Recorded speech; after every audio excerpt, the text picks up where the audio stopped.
September. And almost 60 public schools from the Visayas and Mindanao are gearing up for the pilot test of limited face-to-face classes that will finally begin next month.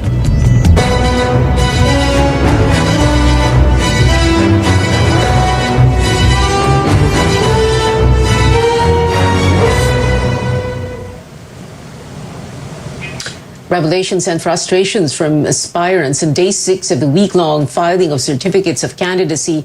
We take you live to the filing venue at Sofitel's Harbor Garden Tent in Pasay with our Melissa Lopez. Melissa, who are the big names you saw today? Today was a jam-packed day for as veteran politicians and first-timers who are all gunning for national posts in 2022. Wednesday was a busy day for the COMELEC in receiving more certificates of candidacy from aspirants in the 2022 general elections.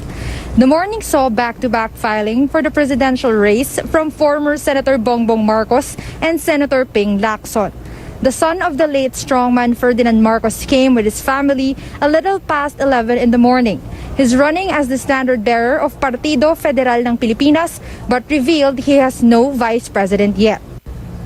It should have been President Rodrigo Duterte, he said, but he backed out of the race and gave way to his longtime aide, now Senator Bongo. I would not file my certificate of candidacy if I was not ready to campaign, if I was not ready to answer all your questions. We unify now in the face of the COVID crisis, in the face of the economic crisis. In 2016, despite belonging to different political parties, many still pushed for the Duterte-Marcos tandem, even though Duterte's running mate then was Senator Alan Peter Cayetano. Marcos claims he only finalized his 2022 run on Tuesday, but says he's ready to fight. Meanwhile, Lacson arrived at the filing venue with running mate Senate President Tito Soto and some members of their senatorial lineup. Among them, re-electionist Senator Mig Zubiri, taekwondo athlete turned lawmaker Monsur Del Rosario, and former Quezon City Mayor Herbert Bautista. Yes, we've always said naman before, di ba? We don't want to identify ourselves on any side of the fence. We'd rather be on the side of the Filipino people. Among today's surprises were 2 doctors and a party list group representing medical frontliners after more than a year of battling the COVID-19 crisis. Lawyer Dr. Leo Olarte, former president of the Philippine Medical Association, and ophthalmologist Mingita Padilla, a longtime government advisor, both said they want to land a spot in the Senate amid extreme dissatisfaction about the country's pandemic response. Logical that the final solution for this pandemic COVID-19 Delta variant will come from the qualified medical experts. Mahigit 3 dekada na akong nagsisilbi sa taong bayan bilang doktor sa pribadong sektor. Panahon na siguro na subukan kong pumasok sa posisyon kung saan magiging mas malawak ang aking kakayanang makatulong sa bayan. Resigned Public Works and Highways Secretary Mark Villar also filed his COC, hoping he can serve as senator alongside his mother, Cynthia Villar. Carmen Zubiaga, formerly executive director of the National Council on Disability Affairs, also threw her hat in the Senate race. Her goal is to pass inclusive laws to benefit some 13 million Filipinos with disabilities. More familiar names also put forward their intention to vie for party list seats. There's former Senator Joey Lina hoping to represent midwives and resigned MMDA spokesman Celine Pialago for the Malasakit movement. Since the filing period started on October 1st, we now have 41 presidential aspirants. That includes Labor leader Calyodi de Guzman, whose supporters faced off with police outside the hotel grounds. He vows to end contractual arrangements for employment if elected. We now have 9 vice presidential aspirants, 63 for senator, and 124 party list groups who want a seat in Congress. Back to you. Melissa Lopez there reporting. Now, just as Bongbong Marcos was filing his COC in Pasay City this morning, members of the media covering the event and even COMELEC officials received notifications or emergency alerts calling for support for the former senator.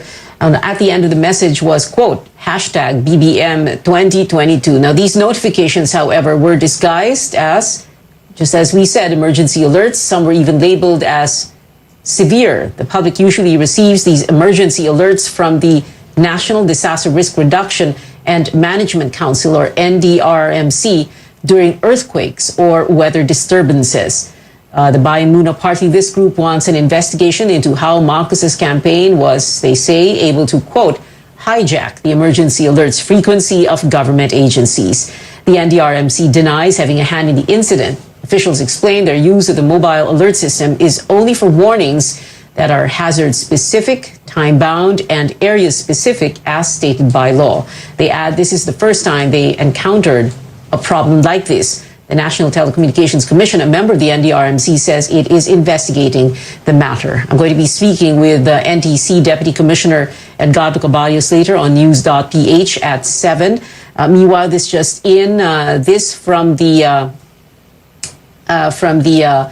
campaign team of Bongbong Marcos, Attorney Vic Rodriguez, his campaign manager, saying that they, hold on, let me get my notes, that they were, that they support this NTC investigation into this incident, and that this happened, that they themselves, the team themselves, even Marcos's family, received the same emergency alert notification. And they say that this was a demolition job on him. And they appealed also for groups, they said, that were behind this so-called despicable deed not to use or not to mess with government systems.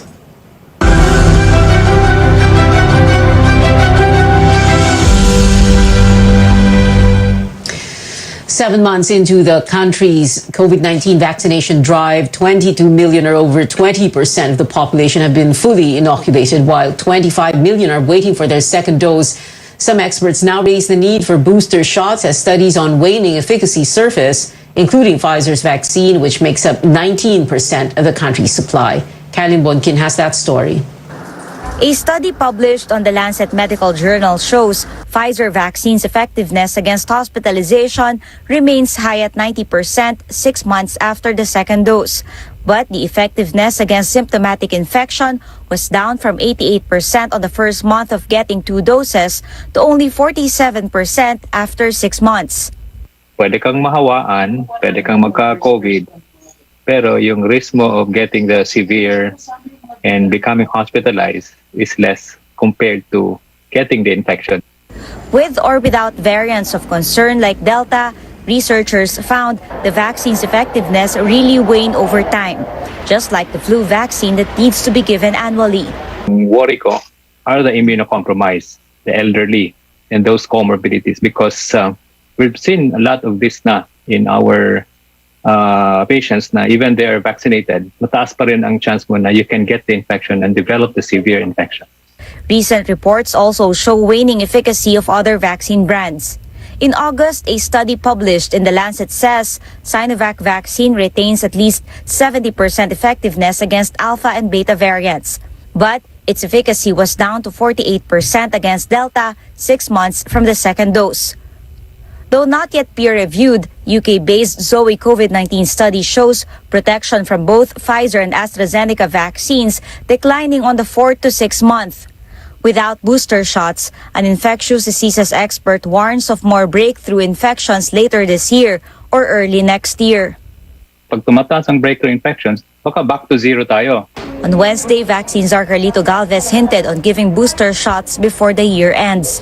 The study on mixing and matching vaccines has yet to start. But for the test, experts agreed to give Sinovac as an initial dose while checking its compatibility with other brands for the second dose and booster shot. Using Sinovac as the base, because this has been the one that has been initially given to a big number of Filipinos, and also because we do not have that much studies related to Sinovac. By end of September, the Food and Drug Administration confirmed almost 1,600 vaccinated individuals still had COVID-19. While many are asymptomatic, 128 died and majority did not complete their vaccination. Still, Doctors on the ground are saying there could be more breakthrough infections that have not yet been reported. Caroline Bongkin, CNN Philippines.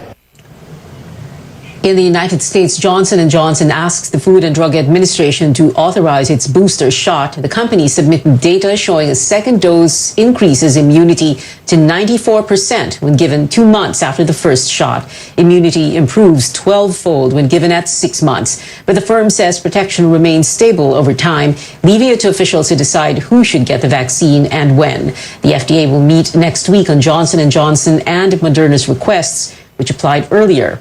AstraZeneca also seeks regulatory approval for an antibody therapy.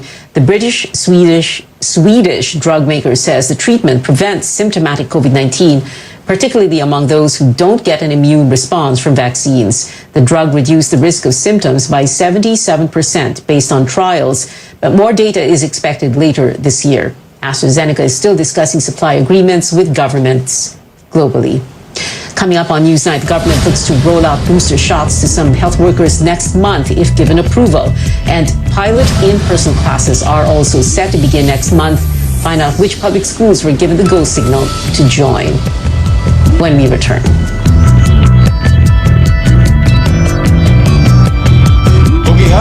Buutan, matinud-anon sa iyang pangalagad, Honorable Jeffert Greg Bimbim Gamalinda Amoy, City Councilor of Dapitan. Chairman Committee on Trade, Commerce, Cooperatives and Cottage Industries. Chair, Committee on Social Services, Urban Poor and Resettlement and Committee on Public Works and Infrastructure. Vice Chairman Committees on Health and Sanitation, Child's Welfare and Development, Economic Enterprise. Member Committees on Public Utilities, Peace and Order, Barangay Affairs and Community Development, Human Rights and Good Government. Kugihan, buutan, matinud-anon sa iyang pangalagad, Honorable Jeffert Greg Bimbim Gamalinda Amoy, City Councilor of Dapitan. Quincentenary Faith Rewind. The image of Santo Niño was among the gifts presented to Queen Juana, wife of Raja Humabon, before her baptism. The cross and the image of the Blessed Mother were the other gifts given to her according to Antonio Pigafetta. KBP marks 500 years of Christianity at this station. Oh, anyari sa'yo? Ba't nakasimangot ka?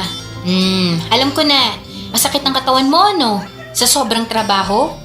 O di kaya masakit ang ulo sa sobrang stress? Break ka muna. Hinga ng malalim at imasahe ang ulo mo gamit ang Herbalaya Liniment Oil. Ako rin ganun eh. Kaya pag mataas ang tensyon sa trabaho, mag-Herbalaya break ka muna. Herbalaya Liniment Oil. Amoy na kaaya-aya. Sa bawat pahid ay ginhawa. Quincentenary Faith Rewind. Ferdinand Magellan died in the hands of Dato Lapu-Lapu in the Battle of Mactan. Spanish navigator Juan Sebastian Elcano took command of the voyage, which finally reached the Spice Islands. To date, the expedition is also known as Magellan-Elcano Expedition. KBP marks 500 years of Christianity at this station. Oh, anyari sa'yo? Ba't nakasimangot ka?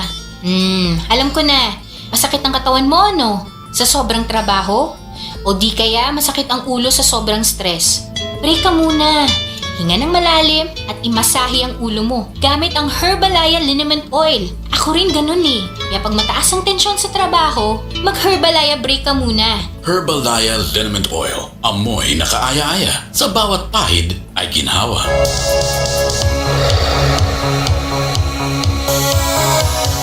News Recap Pupong on board. Welcome back to Newsnight, where we go above and beyond the headlines. The vaccine czar says it is all systems go once the country gets the green light to administer booster shots. And despite the steady shipments expected to arrive, Tristan Adalo tells us the government is revising its year-end vaccination target. Vaccine czar Carlito Galvez says over 1 million healthcare workers who were vaccinated against COVID-19 in March and April are set to receive their third dose. The supply for these additional doses is now ready, but the go signal lies with the health department and the recommendation of the World Health Organization. Based on our readings, kailangan talaga magkaroon po tayo ng third dose na ginagawa ng ating mga ibang bansa ngayon. Pagka once na nagkaroon na ng approval sa WHO at saka DOH na pwede na natin bakunahan ang ating healthcare workers ng third dose, meron na po tayo nakalaan. Galvez adds that once there is approval, the rollout for the third dose will begin in November. The latest will be in January 2022. At least 15 million doses of COVID-19 vaccines are expected to arrive this month. Despite the seemingly steady vaccine supply, the government cuts to half its target of fully vaccinated individuals by year-end. We revised our targets nga, no? Kasi nga yung supply talagang ngayon lang bumubuhos, no? So what we're targeting as a conservative target is 50% of the target population, which is roughly around 37 million fully vaccinated individuals by the year end. For Calabarzon, the National Task Force commits to give more vaccines to intensify the vaccination for priority groups, including tourism workers. The government expects that the vaccination rate in the region will be at par with Metro Manila before the end of November. Meantime, Tourism Secretary Bernadette Romulo Puyat is pushing for the no-age restrictions in tourist destinations. Kung pwede na sana no age restrictions. Kasi marami sa ating mga kababayan, like kunyari si Kong Jack, hindi naman yan mag-out of town kung hindi kasama mga anak niya. So, yun ang one of the reasons bakit hindi pumupunta. So, we're hoping na sana by Thursday, payagan nila muli. Kasi 2 beses na nila o 3 beses na pinayagan ng IATF yung no age restrictions. And ahead of the Christmas season, the IATF also eyes shorter quarantine for returning overseas Filipino workers from 14 days to 7 days. Tristan Odalo, CNN Philippines. Some students in the Visayas and Mindanao will be back in physical classrooms next month as the pilot implementation of face-to-face classes begins. As AC Nichols reports, 59 public schools there so far have been allowed to participate. November 15 marks the beginning of the school year's second quarter. The Education Department has decided it will also be the first day of the planned pilot run for in-person classes. In a Senate Basic Education panel hearing, the DepEd said the pilot will run until end of January next year. The agency targets to reopen more schools by March. We will already be preparing for assessments of possible expansion schools so that by the time we are able to submit the report to the President and the recommendation, hopefully in favor of bigger expansion. Only 59 public schools so far passed the Health Department's assessment to carry out face-to-face classes. Most are located in Visayas and Mindanao, in the provinces of Masbate, Aklan, Antique, Cebu, Zamboanga Sibugay, Zamboanga del Sur, Lanao del Norte, Sarangani, and North Cotabato. The DepEd reiterated that only fully vaccinated teaching and non-teaching personnel will be included in the pilot. Based on its latest data, 57% or over 580,000 out of its almost 1 million personnel have been inoculated against COVID-19. As early as July ay nanawagan na po kami talaga sa Department of Education and even last year pa po, no? Sana yung vaccination po ay i-prioritize yung mga teachers. Nagugulat ako na sobrang babaho dun sa DepEd. Kasi dun sa mga ibang departamento, ang tataas na nung vaccination rate nila. Para sa akin, ang teachers natin are isa sa important frontliners. Senators also questioned the DepEd's timeline, asking why the agency did not plan to open more schools sooner. They're walking around, hand in hand, going to their neighbor's house, unsupervised, walang pasok. So that's my question. Can we disabuse ourselves of that image that we are taking them from a very safe space to suddenly an exposure to school? There were questions too on how effective the pilot run could be if schools in the National Capital Region are not included. Health officials explained reopening schools in urban areas is trickier as these mostly remain at moderate or high risk for COVID-19. AC Nichols, CNN Philippines. Rains expected to continue in a number of areas even as Tropical Depression Lani exited the country. The Weather Bureau Pagasa forecasts cloudy skies with scattered rains and thunderstorms in Metro Manila, Pangasinan, Zambales, as well as Bataan, Tarlac, Pampanga, Cavite, Batangas, Occidental, Mindoro, and Palawan. Pag-asa says it is watching a brewing cycle that may enter the country's monitoring area.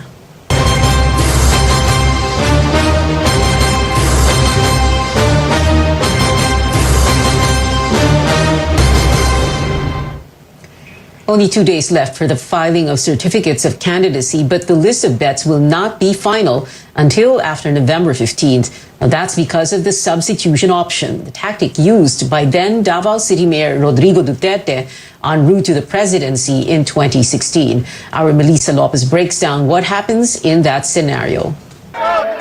Filipinos love drama, and some politicians know just how to play it.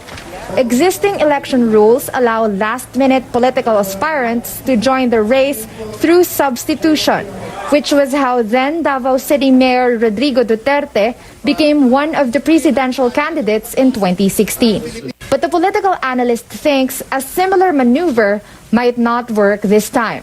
I'm not also sure whether people will still buy it because it's no longer fresh. Comelec says there are two types of substitution.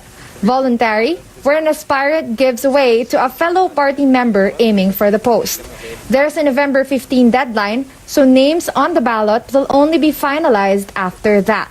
There's also involuntary substitution if a candidate dies or is disqualified from the race. A relative who shares the same surname may jump in until noontime of election day. Votes cast will be counted in his favor. Lawyer Tony Lavinia, former dean of the Ateneo School of Government, believes Senator Bongo could be a placeholder for Mr. Duterte in the vice presidential race. He adds, the system is deceptive. You're fooling the people. You're lying to the people. From the very beginning, you already know what you want to do. And then you just pretend that you've changed your mind. Poll watchdog Namfrel also thinks it's a, quote, opportunistic tactic. For UP Associate Professor Jean Franco, changing bets mid-game gives a sense that aspiring leaders are not serious about serving the people. The fact that we have that creates so much uncertainty. How can you even begin to ask them about their platforms if you do not know who is running for which position? Both believe it's time to scrap the substitution option to leave less room for politicians to toy with the election process. This is an old trick, and an old trick needs to be retired. We need to have more mature politics in this country. Melissa Lopez, CNN Philippines. Here's a quick look at the latest aspirants to formalize their bids for local government posts. Here in Metro Manila, in the city of Manila, Vice Mayor Hani Lacuna filed her certificate of candidacy for mayor. Lacuna is on her second term. Representative Yul Servo will be her running mate under the political party Ascenso Manileño. In Pasig City, actress Angelou De Leon filed her COC for councilor. She's running under the slate of Mayor Vico Soto, who is seeking re-election. The Abalos family aims to keep the top elected posts in Mandaluyong City. Former Mandaluyong Mayor Benjamin Abalos Sr. eyes a comeback. The 86-year-old filed his certificate of candidacy for mayor. His daughter-in-law, Menji Abalos, who is incumbent mayor, signed up to run for vice mayor. The elder Abalos was Mandaluyong mayor from 1988 to 1997. Heading now to the regions in Ormoc City in eastern Visayas, Mayor Richard Gomez formalized his bid for a congressional post. He's running for latest 4th District District. His wife, Lucy Torres Gomez, who currently holds the post, is eyeing to swap seats with him, but she has yet to file her COC. In Cabuyao City, Laguna, an aspirant turned heads during his filing by donning a costume inspired by the hit Netflix series Squid Game. City Councilor Jimbo Alcabasa is seeking re-election. Now, CNN Philippines wishes to clarify a story last night about a survey on the Duterte administration's approval ratings in select national issues. Pulse Asia conducted a poll on September 6 to 11 instead of September 1 to 6, as earlier reported. Now, still ahead, one of our own queens is joining the panel to decide the next Miss South Africa, and the Oxford English Dictionary makes way for the Korean wave in its latest update. Keep it here on CNN Philippines. Oh, anyari sa'yo? Ba't nakasimangot ka? Alam ko na. Masakit ang katawan mo, no? Sa sobrang trabaho? O di kaya masakit ang ulo sa sobrang stress? Break ka muna. Hinga ng malalim at imasahe ang ulo mo gamit ang Herbalaya Liniment Oil. Ako rin ganun eh. Kaya pag mataas ang tensyon sa trabaho, mag-Herbalaya break ka muna. Herbalaya Liniment Oil. Amoy na kaaya-aya. Sa bawat pahid ay ginhawa. Quincentenary Faith Rewind. The image of Santo Niño may have come from Michelin, Flanders, now part of Belgium. There are surviving images that resemble the one in Cebu from 16th century Flanders. King Charles I of Spain grew in Flanders and must have obtained and given images of the Santo Niño for the expedition. KBP marks 500 years of Christianity and this station. Katungod sa publiko nga masayod, sa tinuod nga paghitabo, sa palibot may kalabot na ang pagpadagan sa mga buhatang lokal ug nasyonal. Masayod sa gihimo sa mga gitahasan nga magdumala sa rinda sa atong pangagamanan. Tungod nini nataw kining tulumanon. Sayri ang lungsod. Sayri ang lungsod. Gidalit kaninyo ni Sibiana. Seen overseas again, but this time as a judge. The Miss Universe 2015 title holder announced on Instagram that she was tapped to be one of the selection panel members for Miss South Africa 2021. Another Filipina queen will join her in the event, with Catriona Gray hosting the pre-show portion. This will not be Wurtzbach's first judging stint. She was also a member of the Miss Universe 2017 panel. While K-pop takes over the music industry, the influence of Korean culture goes even further, making it to the books. The Oxford English Dictionary, or OED, added over 20 words of Korean origin in its September update. Among these is the term describing today's popular Korean language TV programs, K-drama. Popular dishes also made the cut, such as bulgogi, referring to marinated beef or pork slices, and banchan, meaning a small vegetable side dish served with rice, and Hallyu, or the Korean wave of entertainment that has swept the world, was also included. The OED explained that these new words were adopted because of this widespread Hallyu that can be felt not just in film or music, but also in language. We have your first look at the upcoming Game of Thrones prequel series. CNN's Rick Damigella gives us the details and other stories with today's Hollywood Minute. Fire.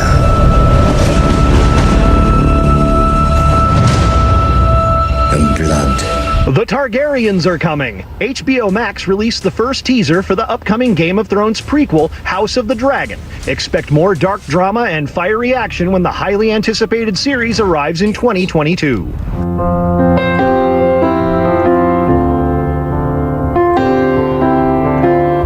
Adele is back. The acclaimed British singer announced the release of her first single in over 5 years, titled Easy on Me.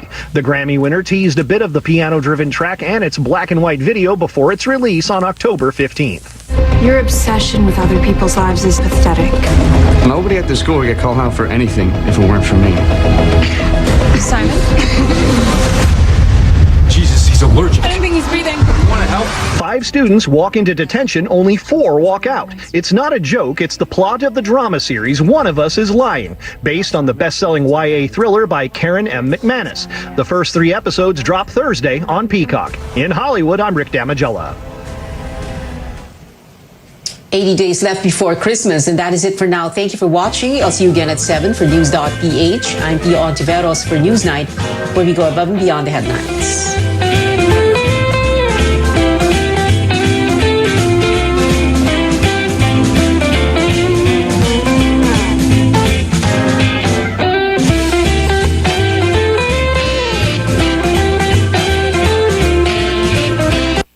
This program is brought to you by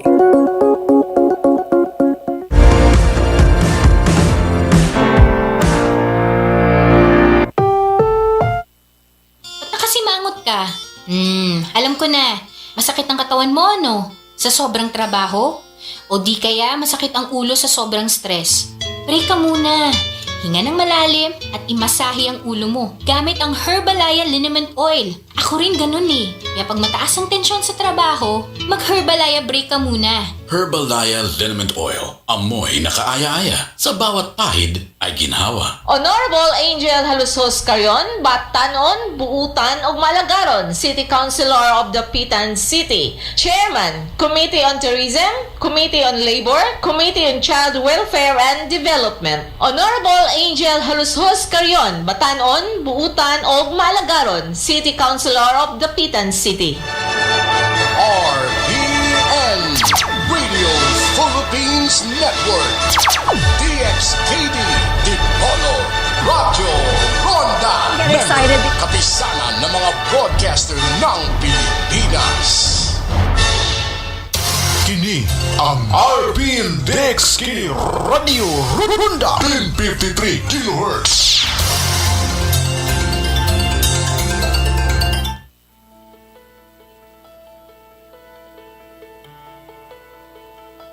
You look at yourself in the mirror and you realize your eyes are red.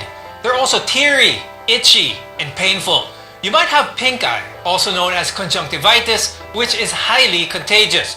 Many of us refer to it as sore eyes. But the term sore eyes can actually mean any number of conditions caused by various factors. Here on MedTalk Health Talk, we'll talk about the different types of sore eyes, what's causing them, and how they can be treated. I'm Dr. Freddy Gomez. You're watching CNN Philippines.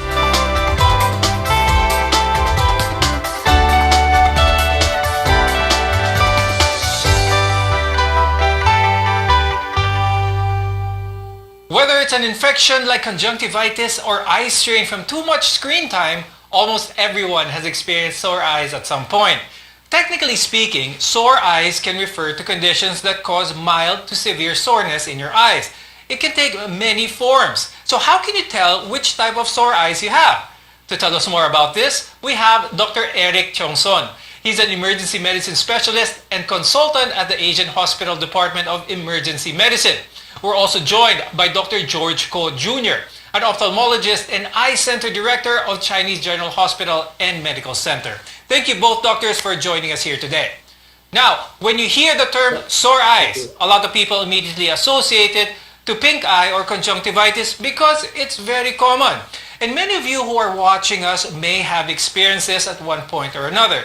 But what really happens to the eyes when you have conjunctivitis? Can you answer this first, Dr. George? Sore eyes can take many forms. So actually, sore eyes, soreness of the eye is, I have a diagram here, okay? This is your eye. So it is enveloped by a thin membrane.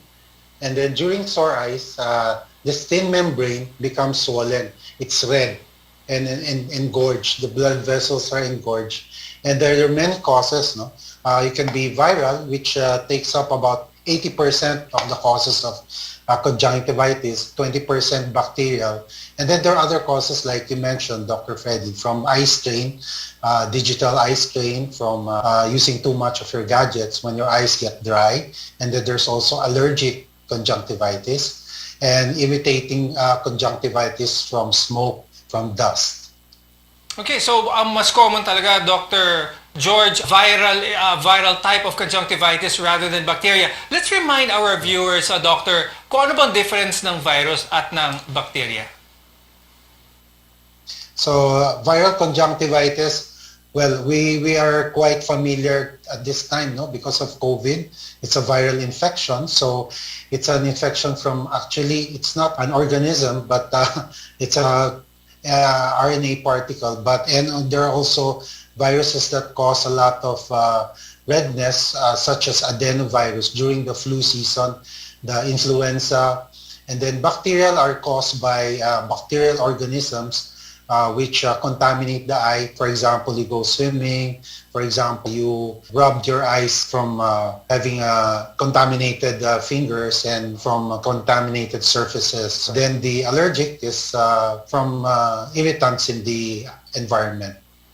Okay, that's good that you mentioned the different ways in which these viral and bacterial types of conjunctivitis can be obtained. Dr. Eric, can you explain to our viewers what is the most common way para naikakalat itong sore eyes? The most common type of conjunctivitis is really the viral type.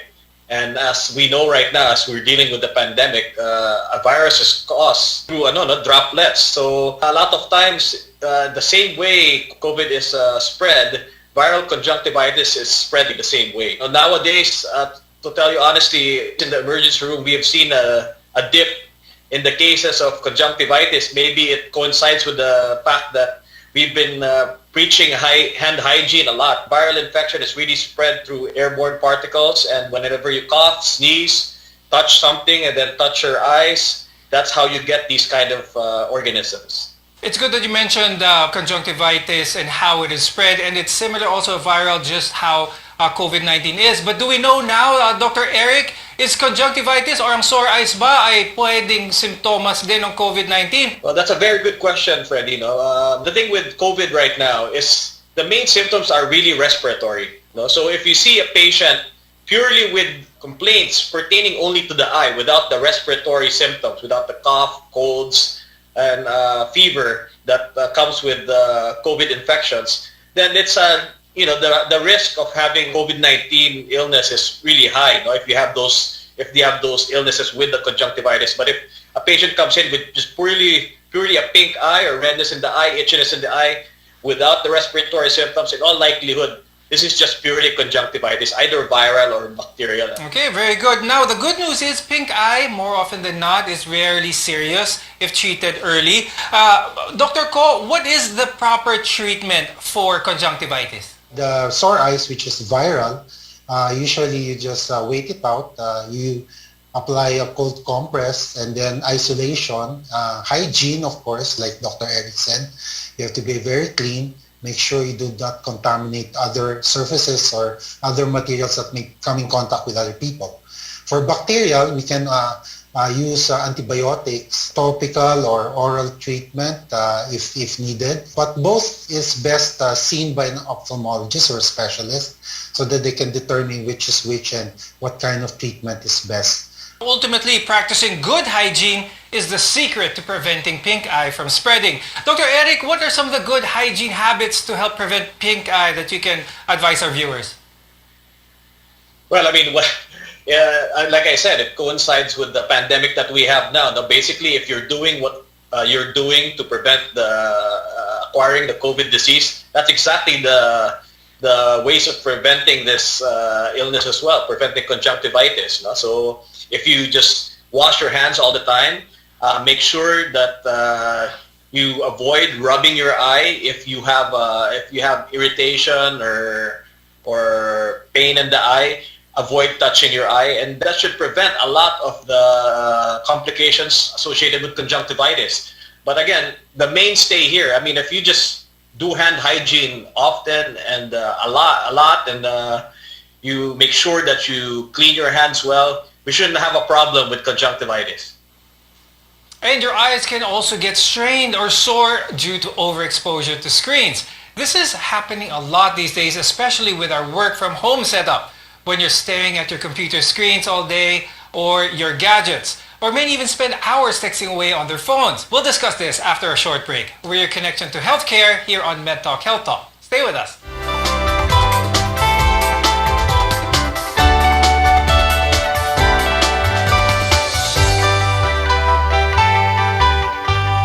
Kini ang RPN DXKD Radio Runda 1053 kHz.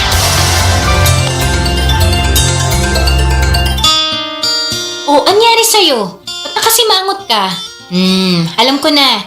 Masakit ang katawan mo, ano? Sa sobrang trabaho? O di kaya masakit ang ulo sa sobrang stress? Break ka muna. Hinga ng malalim at imasahe ang ulo mo gamit ang Herbalaya Liniment Oil. Ako rin ganun eh. Kaya pag mataas ang tensyon sa trabaho, mag-Herbalaya break ka muna. Herbalaya Liniment Oil. Amoy na kaaya-aya. Sa bawat pahid ay ginhawa. Sa panahon ng pandemyang ito, mahalagang manatili tayong physically at mentally healthy. Kung ikaw ay may karamdaman ng takot, pagkabahala at pangamba, kausapin natin ang ating mga mahal sa buhay at ituon natin ang ating atensyon sa mga bagay na makatutulong sa ating kalusugan. Maaari ring sumangguni sa 1553-0917-899 Usap 8727 o 027989. Usap 8727. Mental health ay pangalagaan. Tara, usap tayo, kaibigan.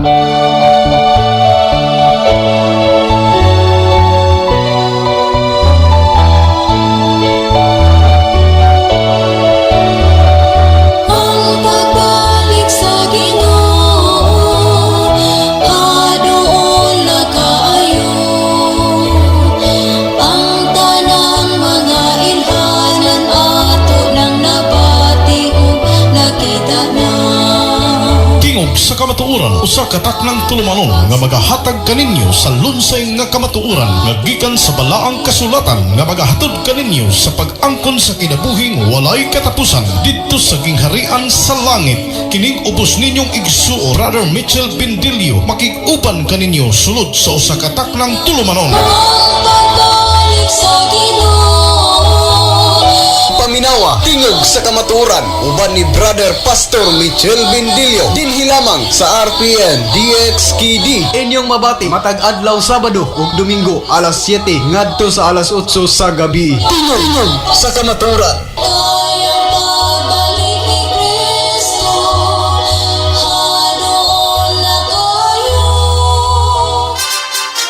RPN DXKD Radio Runda 1053 kHz.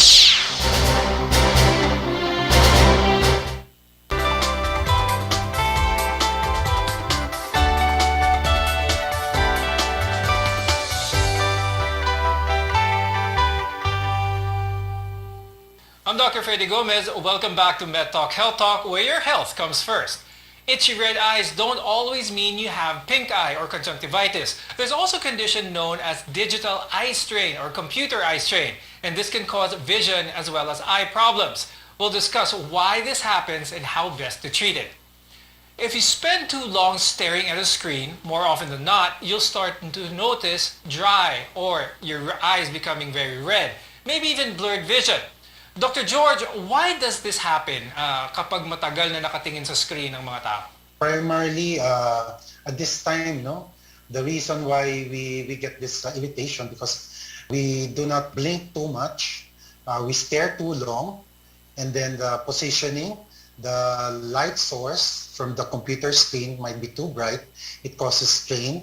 And then there's this, what we call the blue light effect. There's a very minimal blue light that comes from our screens, and they cause quite eye strain also, or we say eye fatigue. So there's fatigue when you're looking too long at a certain screen. Now, Dr. Eric, a lot of people who have this eye strain while staring at their screens, but what type of symptoms should they be wary about that may require more professional care or a visit to the emergency room? Well, in the beginning, of course, all these things, when you have discomfort in the eye, a little bit of redness in the eye, they all overlap. It could be a strain, it could be conjunctivitis, beginning conjunctivitis.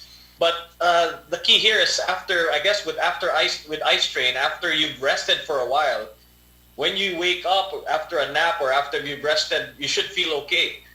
But if it persists, and of course, if, like Dr. George said a while ago, if there's some discharge which could indicate a bacterial infection, it may be time to visit us at the emergency room. Yes, that's right. But for any symptom or any treatment, always consult your emergency room specialist or your ophthalmologist, especially when it comes to your eyes. Now, it isn't just the long hours of screen time that causes eye strain. There are other factors that could be making your vision worse. Dr. Ko, what causes digital eye strain other than... Kini ang RPN DXKD Radio Runda 1053 kHz.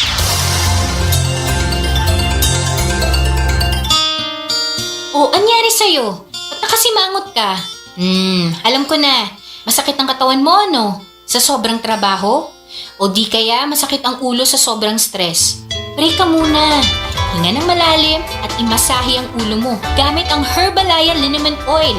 Ako Ako rin ganun eh. Kaya pag mataas ang tensyon sa trabaho, mag-Herbalaya break ka muna. Herbalaya Liniment Oil. Amoy na kaaya-aya. Sa bawat pahid ay ginhawa. Dapitan City Councilor Jezebel Bing Balisado, konsehal sa Dakbayan sa Dapitan nga dali duulon og maabibihon sa iyang mga katawhan. Konsehal Bing Balisado maluluyon og matinabangon sa tanang higayon. Konsehal Bing Balisado sa Dakbayan sa Dapitan.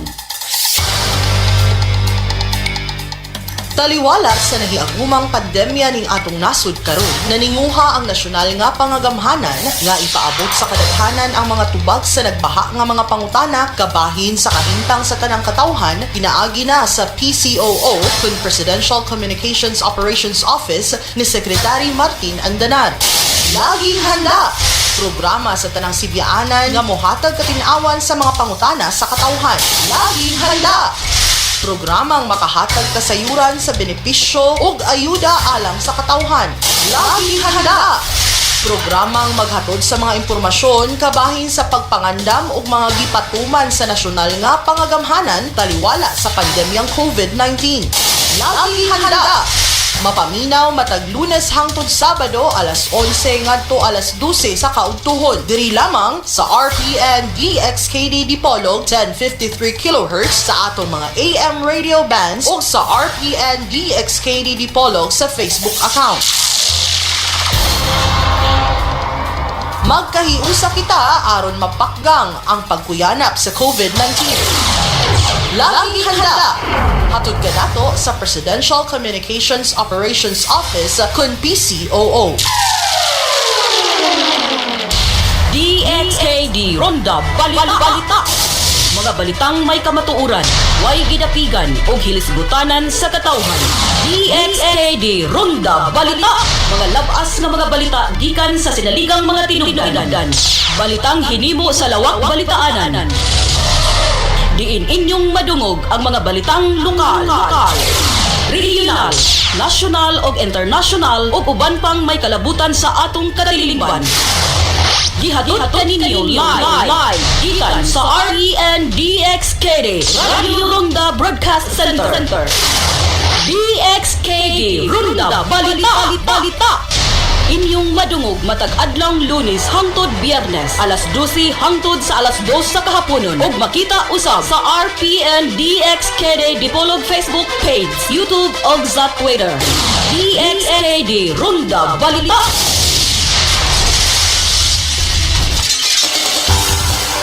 Mga higalan namong suking tigpaminaw, maayong adlaw kaninyong tanan. Ang DXKD EM Station RPN Management Dipolog City magpahigayon og libreng panag-inambitay sa pulong sa Ginoo.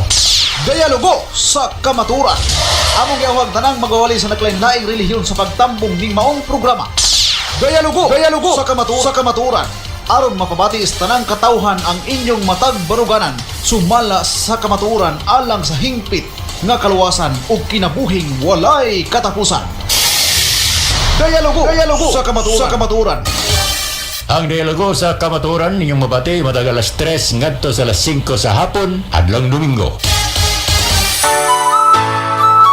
Taytayan sa paglaom. Mga higala, kumusta? Ani ana ang tulumanon? Taytayan sa paglaom. Maghatod sa mga balita, hisgutanan ug pagpangumusta. Matag adlaw Sabado gikan alas 10 hangtod alas 12 ang takna sa kaugtuhon. Taytayan sa paglaom. Taytayan sa paglaom.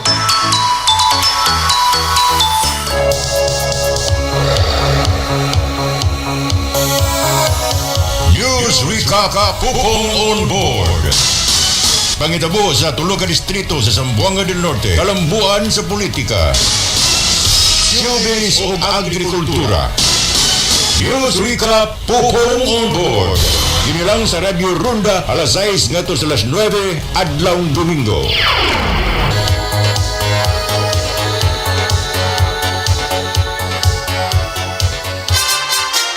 RPN DXKD Radio Ronda 1053 kHz.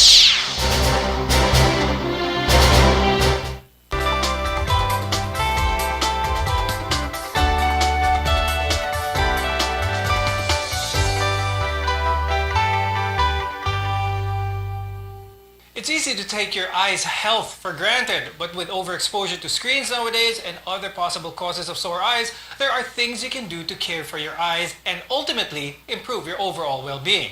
I'm Dr. Freddy Gomez. You're watching MEDTALK Health Talk on CNN Philippines. Our eyes are very delicate and complex, and nutrition plays a key role in keeping them healthy. For example, many say carrots are a good source for eye health. Now, Dr. Eric, what types of food can you recommend to our viewers that can help improve their eye health?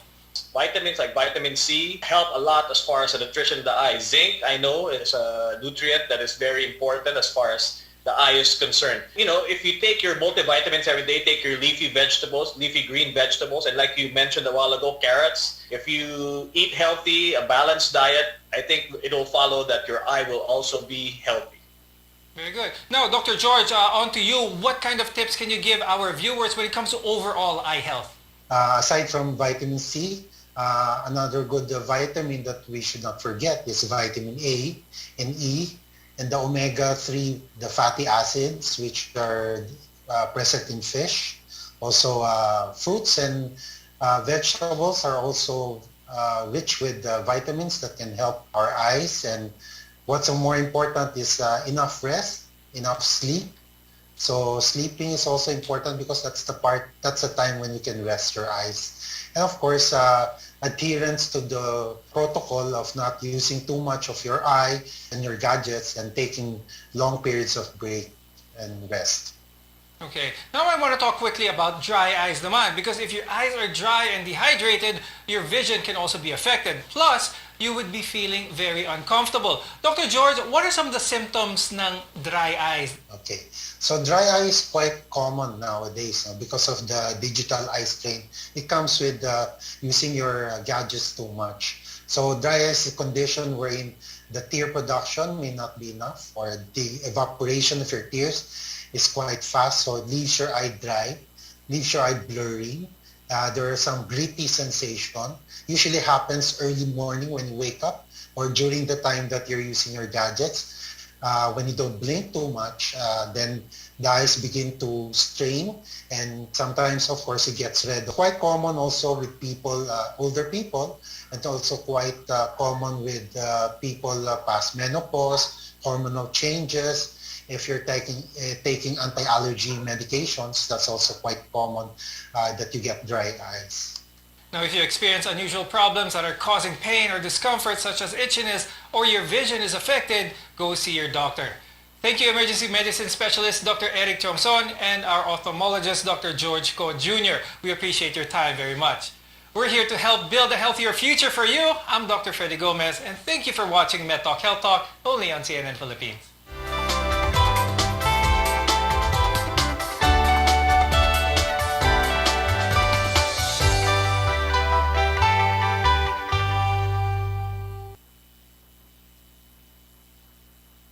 Kini ang RPN DXKD Radio